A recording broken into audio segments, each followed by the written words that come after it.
message from the last two verses we did last week. This world is bound by action other than those performed for the sake of yajna.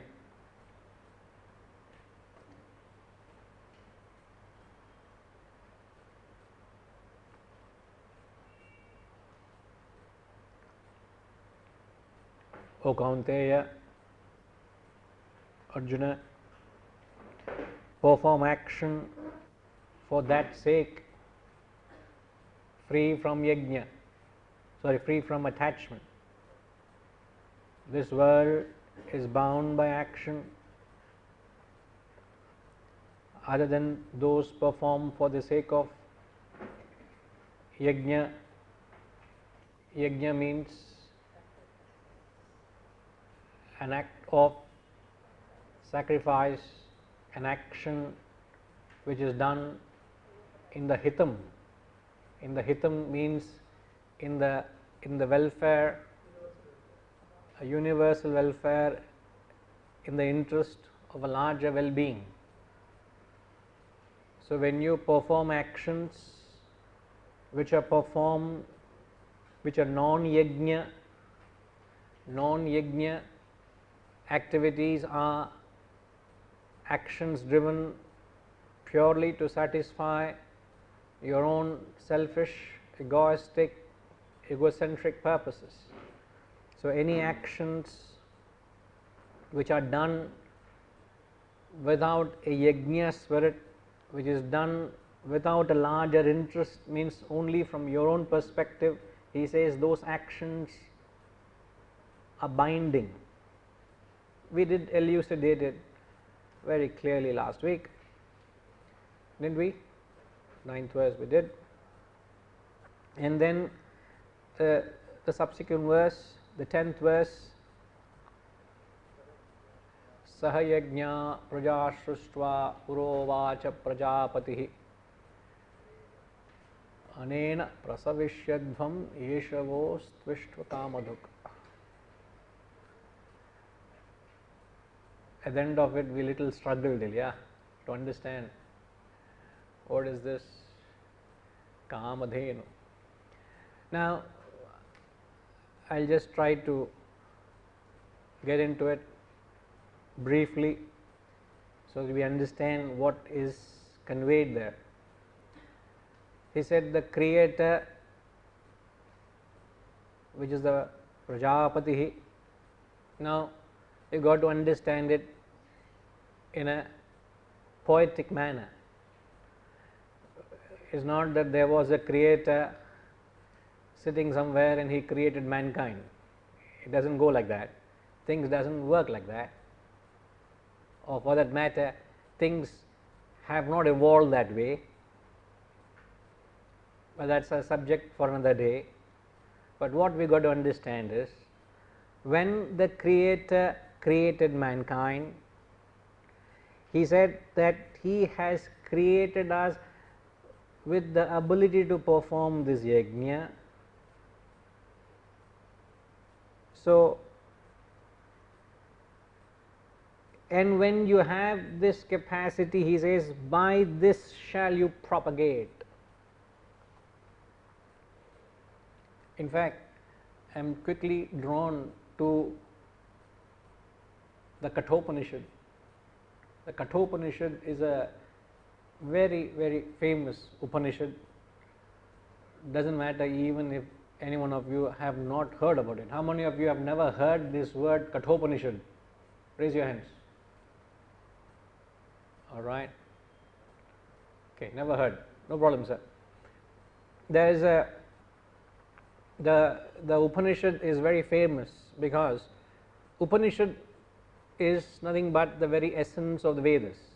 The Vedas are the very origin of this knowledge, and the Upanishads contain the philosophical kernel. The philosophical message of the Vedas are the Upanishads. Just like the Bhagavad Gita is the philosophical message of the Mahabharata, which is a long story, as you are aware. Now, there are many Upanishads, And this Upanishad is very, very famous, because the Upanishad is a conversation between a very young boy, a brilliant Brahmin boy, Nachiketa,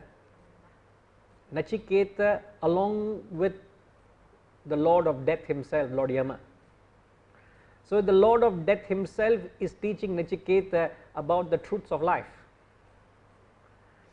So, the quick backdrop for some of them, since you do not know, Nachiketa was a very highly evolved person. He was a very sattvic person. He lived a life of sacrifice. He lived a life of yajna. All through his life, he was a man with great vision. He served a larger society. But his father was a very selfish fellow, very egoistic fellow, and he was a very wealthy businessman, very wealthy fellow.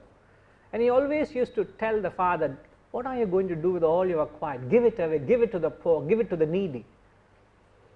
But the father was never mindful of the advice his little son gave him. So he just scoffed him off, he just brushed him aside, and he continued his own way of conducting his business, his life.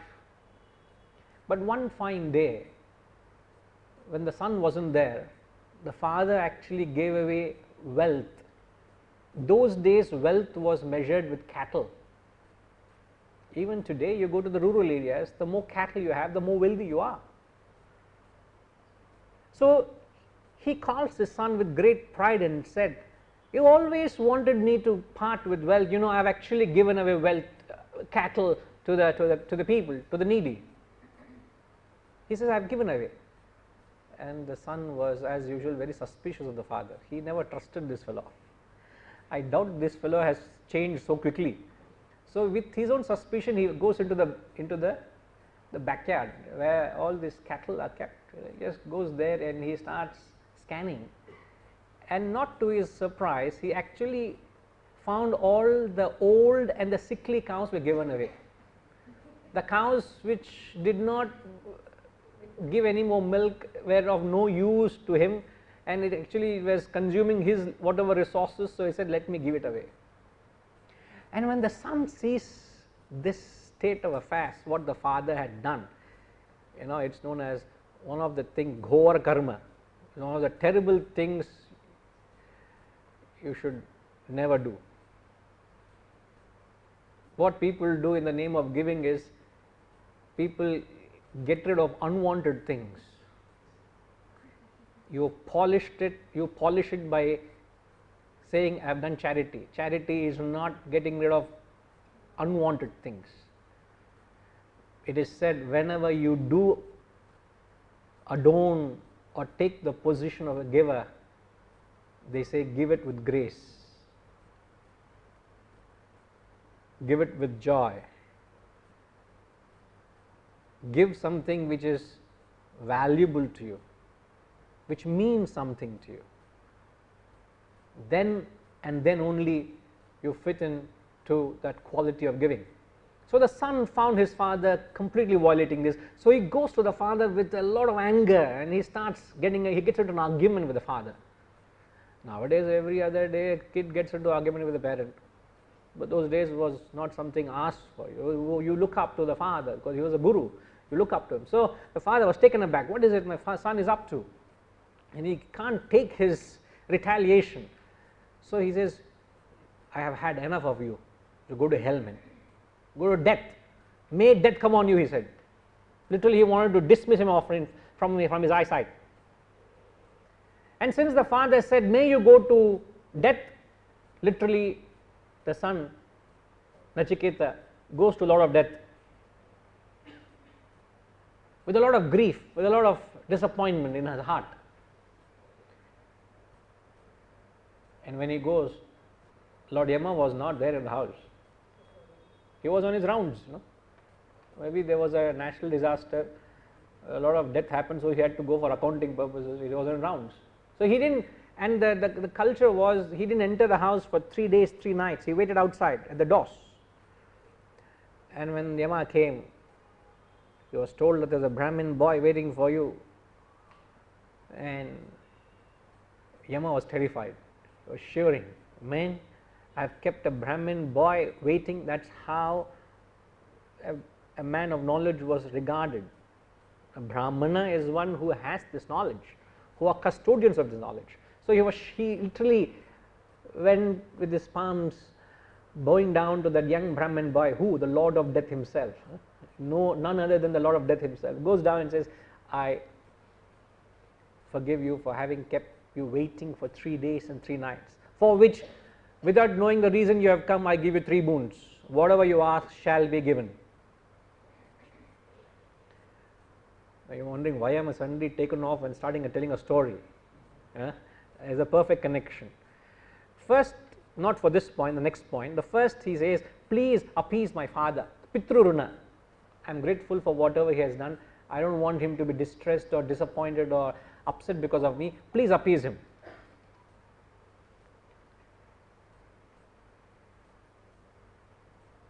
Tatastu. The Lord said, it is done. So the father was at ease. Second, he says, give me the capacity to perform yajna, he says. Give me the capacity where I can serve mankind. I would want to do that. Give me the capacity. Tadastu. Third thing he says, give me Atma Vidya. Give me the knowledge of the self. And that's when Yama stumbled. Said, what? Who is this young boy who walks onto his doorstep wanting to know the knowledge of the truth? And then he goes about actually checking whether is this boy worthy of receiving this knowledge. And thereafter, when he found that boy was very ready,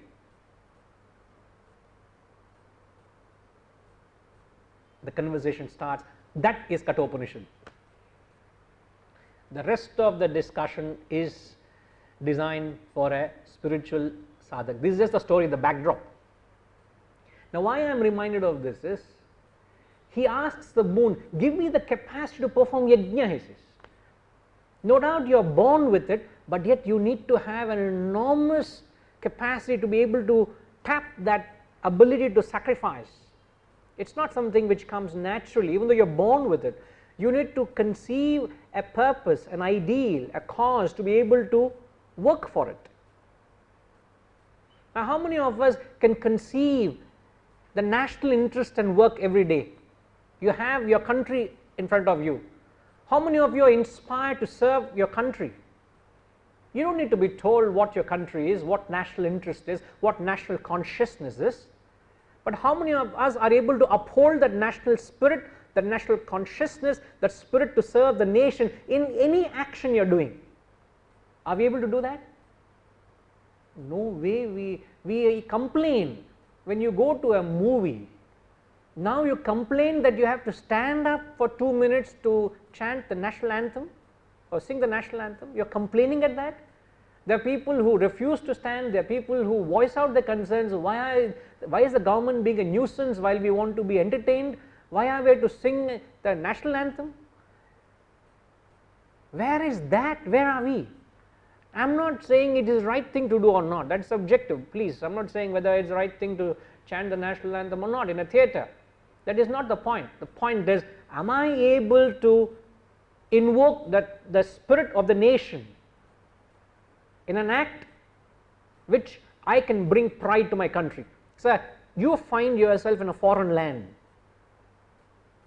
in an alien land, and you are the only Indian, and if somebody asks you about your nation,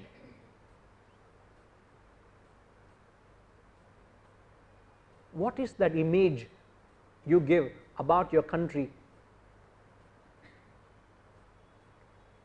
Are you destroying your nation or are you upholding your nation? At that moment you become an ambassador of your country. That tells whether you have that spirit of your nation in your blood.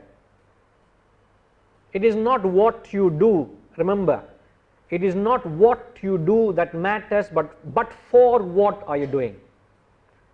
That is yajna. In short, he is using technical terms, high flown philosophy, but really does not matter. It is not what you are doing, for what are you doing it. And each one of us, he says, is born with this capacity to perform yajna. Yajna means to live a life for a larger cause, a cause beyond yourself. Remember that. To live to a purpose is a cause beyond yourself. Sorry? Eudaimonic well-being. What is that? Eudaimonic one, which is for cause for everybody. It's not for you. Don't do it for yourself. Eudaimonic. What is that? I've never heard this phrase. Is it a familiar phrase? Hedonistic is for self. I'm sorry? Hedonistic is for self. Okay. I need to get this for Uh-huh. self-pleasure. Uh-huh. Well-being is what? For the larger cause. Just a cause beyond yourself. It's just as simple as when you meet a person, what is the thought that crops up? What can I get out of you, or what can I do to you? What is it that crops naturally, determines and defines who you are, what you are? So, yajna is to work with that spirit for a cause beyond yourself. And when you say beyond yourself, what is it that is an obstacle to live a life of yajna?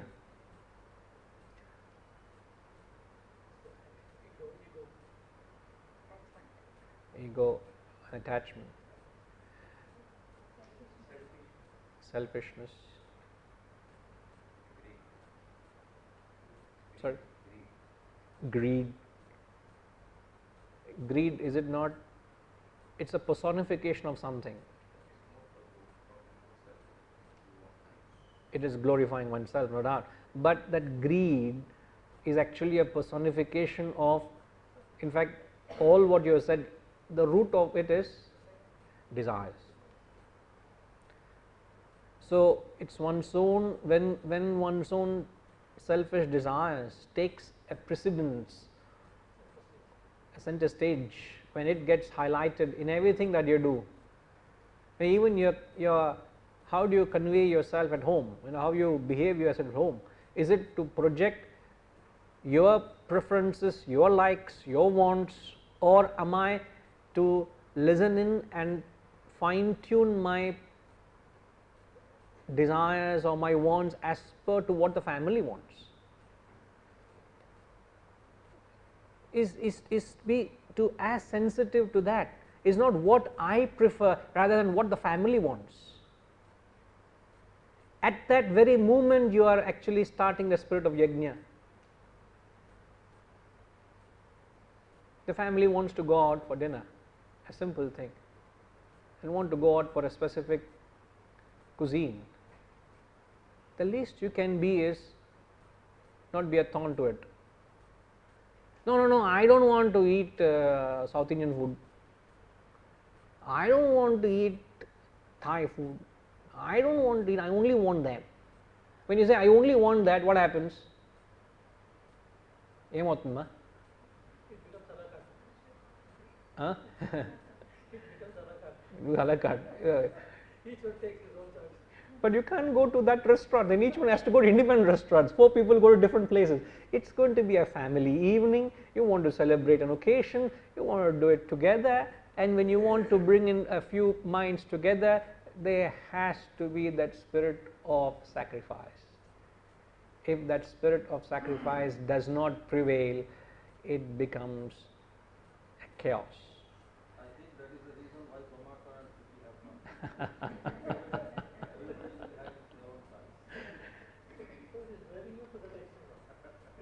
He did not go to the hotel at the time, only for the sake of family.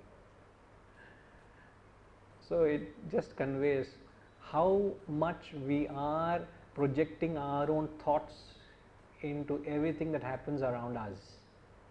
Either we project our personality onto everything that's happening around us, or just receive what things are happening around us and just be cohesive with it, just be cooperate with it, just sync with it. It may, in fact, the real sacrifice comes when things don't appease you. things are not palatable, means it may not be the way you want it, but how cooperative can you be? To what extent can you go? I may not like to be there, but yet I have to be there because I am a part of a family. Kada? It's not a compromise. Compromise you will be cursing all the while.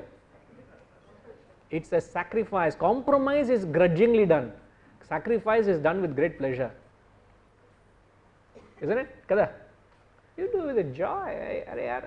It's a nice opportunity to go out with the family. Why not? And so to the extent I am able to put aside my likes, put aside my desires for a cause which I belong to, I am a part of, that is the beginning and birth of yajna in your life. That is where yajna is born. And if you can't identify with the family, you are only identifying with yourself.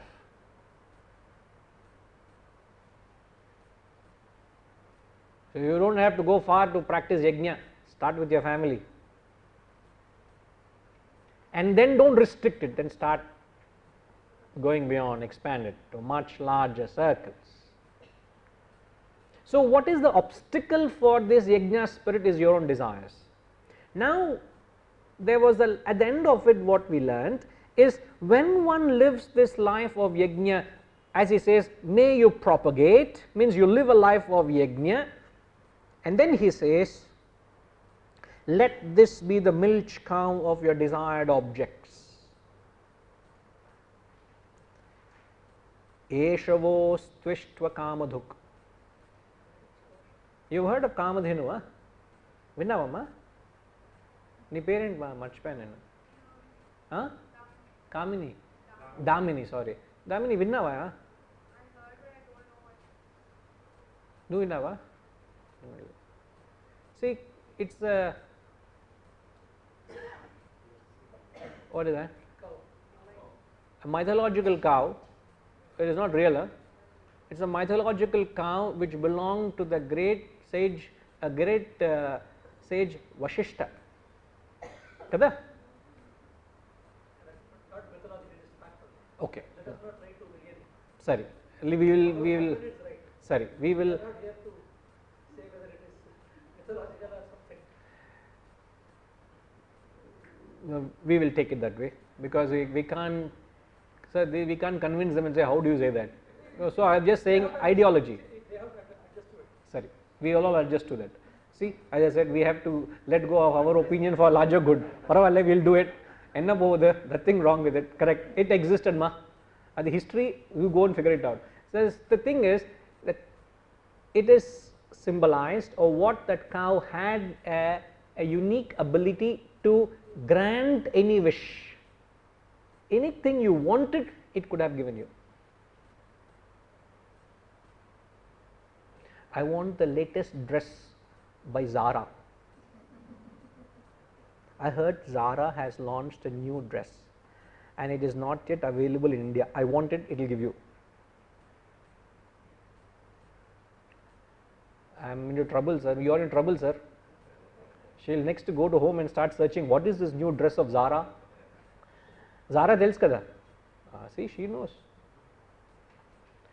So what it meant is it gives everything that you want.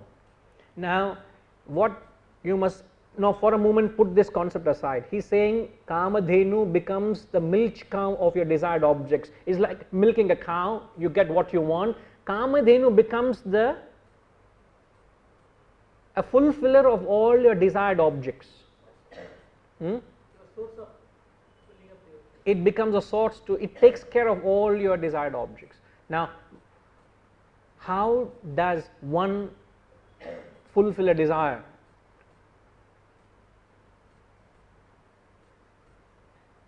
Siddharaman Garu, how does one go about fulfilling a desire?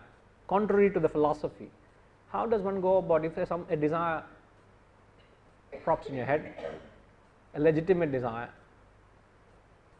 how do you go about fulfilling it?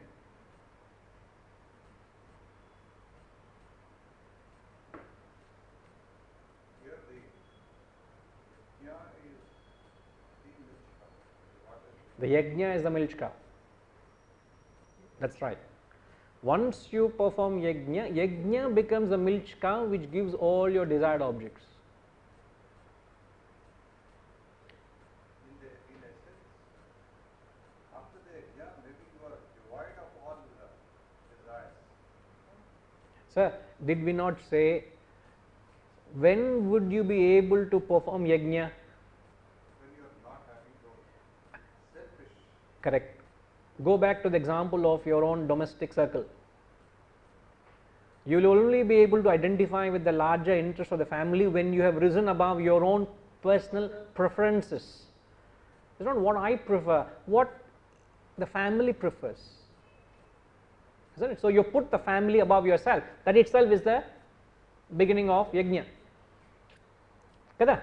Isn't it? Is Kamadeva compared to Akshay Patra? Symbolically, yes. One is with life and another one. Or you cannot say the, what is it, Alauddin? The magic lamp of Alauddin. Sorry sir, they want to understand it better, so we are taking example. Whether it mythological, real, I do not know that. That is mythological. That mythological. Okay, let's seal it that. Maybe it's mythological. The only thing is there are two populations in that. You have to conquer. Here directly you learn the Kamadeva. Same thing symbolically. Rab jayali ka adgal antada. So coming back to the question, when a desire arises, how does one, ma, would you try to push your chair little bit, not you ma, not you, Soumya ma, little bit to your right, push that chair little bit. As you move, people behind are trying to adjust. No, you continue to sit there. No, I'll get confused with that empty chair then. Inga vaangenga. He has already started the Jnana. He has already started the Jnana. It is perfect tipo. So nobody has to. Are you okay now? You're fine. Siddharaman sir. No, I would not go like that. I'm asking a question. You are choosing to be quiet. What's the answer? When a desire comes up, arises in your mind, how does one go about fulfilling it? What does one need to do to fulfill that desire? Action. A lot of sacrifice of time, a lot of resources, effort. It takes a lot out of you to able to just get the object of desire, and there's no guarantee you'll get that, isn't it? Because anything you entertain, it can either be fulfilled or unfulfilled. That 50-50 chance. All the tough things. Sorry, All the tough things. which are they? Sacrifice. No, here you are not doing any, not in that spirit. Sir, I have a desire to go on a holiday to Europe for 3 weeks. Let's say, I don't have a desire, I'm just saying. Imagine I have a desire to go on holiday. First of all, I need to do a lot of study where to go, whom to follow, how do I go, but am I to go with a tour package or am I to explore on my own? Not with Thomas Cook. Again, we don't want to go on doing that part. First of all, what is the budget? Oh, it might cost me a good 4 lakhs plus, and I'm not going to go, I can't go, I say I'm going alone for Europe, I have to take my family, then it means a good budget of 10 lakhs plus I need to devote. Now, can I spare the resources? Okay, no problem, resources are there, fine. Then comes the survey, whom to go with, then the thing when to go, which means a lot of adjustments, a lot of sacrifices, a lot of juggling between the dates, whether is it the right time there, and all of this, no guarantee that when you go there you will actually enjoy. There is no guarantee whether it will happen or not, and yet a lot of your time, effort, resources have gone into it just to fulfill one desire. How many desires you think you would have approximately? Because it's your desires, you should know how approximately how many you think you have. Oh my God. It seems to be, it's like Akshaya Patra. The desire seems to be like Akshay Patra. They keep on coming. Kamadhenu. Sadly, so it's other way around. So, is it not possible that one who is driven to satisfy his personal desires, it can be a lifetime's exercise? You can just keep running behind your life's demands and desires, and no guarantee you can fulfill them, and there is no way you can assure yourself that you can fulfill everything that you have entertained, and there is no assurance to give me that nothing else will prop up after fulfilling this. Any assurance? So, it is quite certain your entire life is consumed by wanting to fulfill your desires without any guarantee you will get what you want. This is the life. Whose life is this? Now you open your mouth. Now, most of them. Now, what would, now, just being in spirit with the words in the verse, what would you call them as? These are the people who are living a life of Chapan sir. Any idea? Vimalne sir. Sorry, I don't get your name. Chapan sir. This is the life of whom? That he said included you also. So, without your permission is included you. So, you didn't object also. So, I have to agree to that. But what do you call this majority of people? We are talking of people who are selfishly running behind their own egoistic desires, and as they said, majority of them are running behind such. So, one who lives for their own selfish purposes are called, what kind of life they are living? One and only Jayaraman. Appadina introduce pannan illingla. To whom she introduced? Correct, Sudhakar senior? Jayaraman said that one and only Jayaraman. That's how she introduced herself just now. No, me to nahi, మీరు వచ్చారు. Before the class, Jayaraman introduced herself as one and only Jayaraman. So I am asking that one and only Jayaraman. Sorry, ma? It is no doubt a very stressful life. Slave to whom? I am my own slave. Slavery to one's own desires, very true, restless, very, very demanding. You make a fool of yourself, your whole life. This is what in the 9th chapter he says, Moghasha Mogha Karmanaha Mogha Jnana Vichetasaha. He says all your life is, Mogha means vain, V-A-I-N. Vain actions, vain desires, vain life, everything is in vain. Your entire life is in vain. Vain means hoping. I wish I get that, I wish I find this, I wish I get that. In vain, it's lost in vain, because you are all the time thinking of something you do not have, something you cannot guarantee it. In fact, getting back to the verse, such is a life of one who lives a non-yajna. You can call Rakshasa, but that is not the term used. The verse he uses is yajna. So, one who lives just to gratify his own selfish desires, he is living a non-yajna life. And how do you get out of this vicious cycle of that non-yajna? It is a vicious grip, a sinful grip.